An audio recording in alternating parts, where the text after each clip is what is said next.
Hey everybody, welcome back to Magic Orthodoxy. My name's David and this is a Magic Review.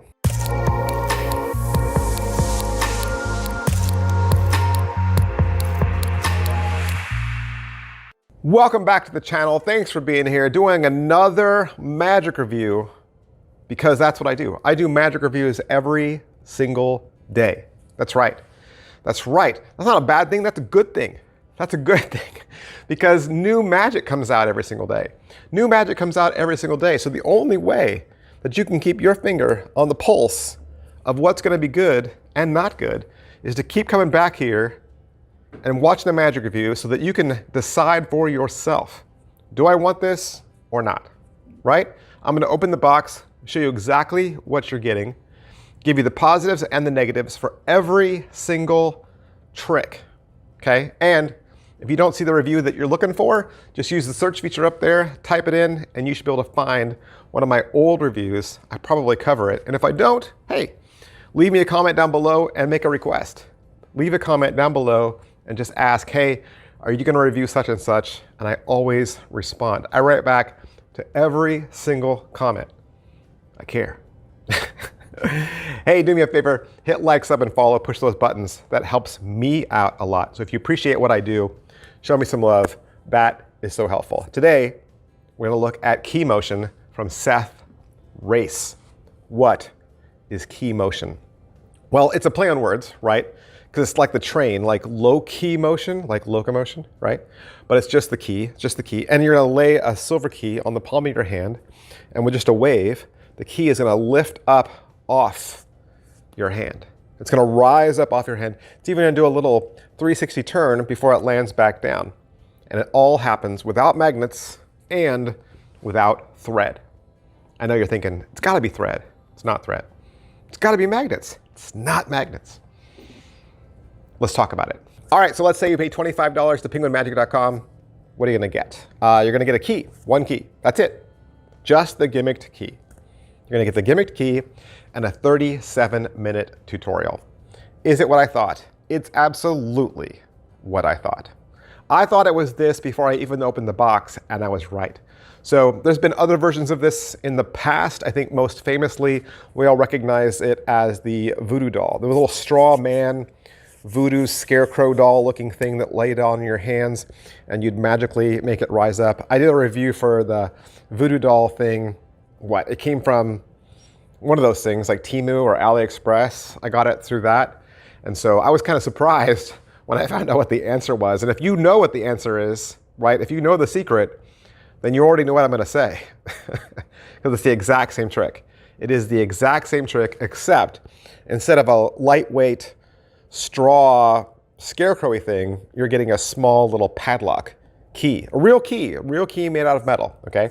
So as far as it being well made, it is a real key. These are found items. So the key and the gimmick is just kind of glued or welded together. So if you're gonna ask about weight, then yes, the key is heavier than if you have the straw man or if you've used that little scarecrow thing before in the past. You know it weighs next to nothing, right? It barely has any weight to it at all. You can barely even feel it in your hand. Whereas the key has a lot more weight to it. It's not really super heavy, but it is a padlock key. I mean, it's as heavy as a key, because it is. It's a real key made out of metal. What's the overall quality and production value of the video? You got Dan Harland. He's in an all black environment. As far as what they're gonna teach you, you'll get the trailer in that 37 minutes. You'll get a live performance with Dan Harland. After that, he's gonna show you what's in the box, show you exactly how it works, give you the same kind of history that I gave you. And then he'll help you find that sweet spot on your hand that'll do all the work. So he'll teach you the trick. After that, he's gonna encourage you to get a duplicate, because in the video, they do show the key being examined. So this key could not be examined.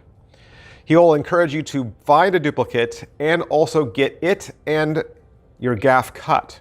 So this is an uncut key. He'll then show you how to do a shuttle pass if you want to do a switch after you pass your examinable key out. And then he'll give you a second handling that's a hands-free handling.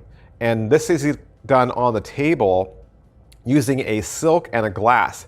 And it's going to be kind of like the Hiram. You ever seen the Hiram trick or the haunted Hank trick where you lay the silk down on the table and you're kind of like doing some action and that makes the center rise up? And the spectator almost thinks like, oh, well, there's a pencil under there that's making the silk rise up, but then you whisk it away and there's nothing there. It's going to kind of work like that, where the key is going to animate using the same technology. Yeah. So pocket space, it's just the key, just the single key. And that's it. That's all you need, just the key. As far as angles go, I think your angles are covered. There's pretty good cover from just your hand, right? Your palm, and just that hides everything. But could it be inspected? No. By itself, this key could not be inspected. If you didn't want to do a switch, then I would encourage you to find another key and do another trick, right? Make this aspect maybe the closing of another type of trick, or maybe you have other magic key tricks that this looks similar to. Or, you know, you just figure some other way to make it examinable, or to make this a beat in between two other tricks so that nobody wants to examine it anyway, right? Because by itself, all you're doing is saying, hey, look at this key, put it on your hand, look, it rises up and falls down, and that's it. That's the whole trick. You know, Dan's going to give you a little bit of patter about unlocking an idea in your mind and seeing your troubles turn over.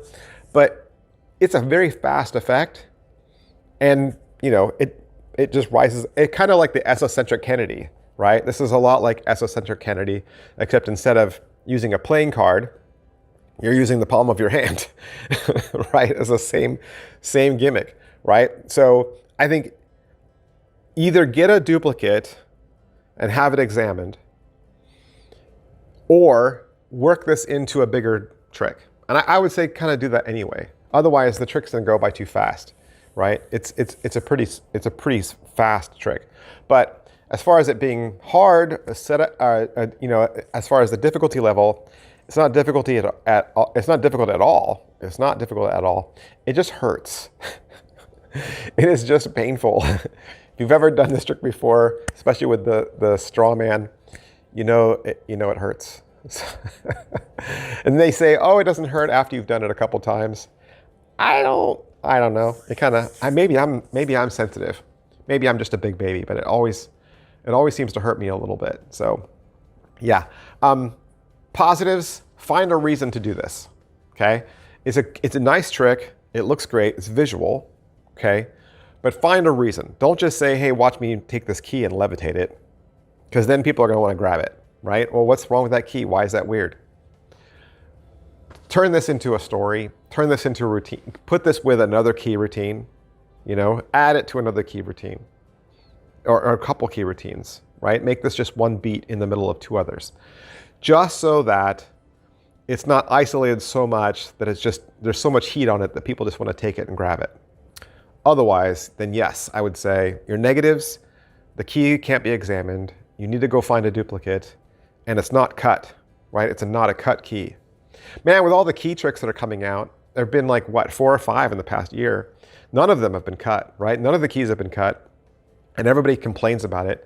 And what I'm sure we realize is that if these manufacturers went out and cut every single one of these keys, it would just make your trick so much more expensive. So it's a lot cheaper if you go out and cut it yourself. The other option is, I think you should just tell your local IBM or your local magic store, hey, you need to get a key cutting machine.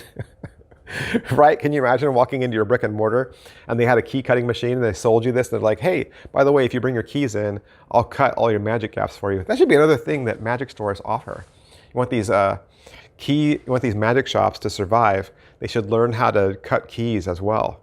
They could do that as a side business, but then they could also cut our keys for us. You know, you can buy the key cutting stuff yourself. That's right. You need 2 things. You need the thing that spins, that cuts the key out, and then you also need the thing that files it down and sands it so that it's not sharp and jaggedy. So there's two machines. But I think the first machine, the cutter, is like under $300, right? And then you could learn a trade. You could learn how to cut keys. You could say, hey, how did you learn how to cut keys? Oh, I used to be a magician. I don't know. It seems to be a thing now, right? Getting keys cut. Is it worth your money? It is pretty inexpensive, right? $25, that's pretty good. That you're getting a gimmicked key and a 37-minute tutorial, all taught from Dan Harlan. Big, huge thanks to penguinmagic.com for allowing me to have this so I could do the review for you. I'll see you guys next time. Bye. Hey, do you want some more information about the t-shirt I was wearing in today's video? Sure. From my homepage, if you look up at the top, you'll see one of the tabs says store. If you click that, that'll take you to my Teespring merchandise. There, you'll see that I have a variety of different designs. There's more than one, so it's not just the shirt I was wearing today. And they're also at a large variety of price points, so there's something for everybody. Plus, if you click on a design that you like or that you're interested in, you'll also notice that you can select that shirt in different colors. So you're not locked into the color that you see in the graphic. And that means, of course, you can buy the same design in several colors. Now, I don't ask that you buy a shirt. You don't have to. That is not how I ask that you support me. But if you do buy a shirt, I want to thank you so much for supporting my channel, for believing in me. You guys are awesome. My fans are great. And I love it when you guys send pictures or you tag me on Instagram and you say, I bought a Magic Orthodoxy shirt. You have no idea how great that makes me feel and just what a lift that is in my day. You guys are awesome. I'll see you next time. Bye.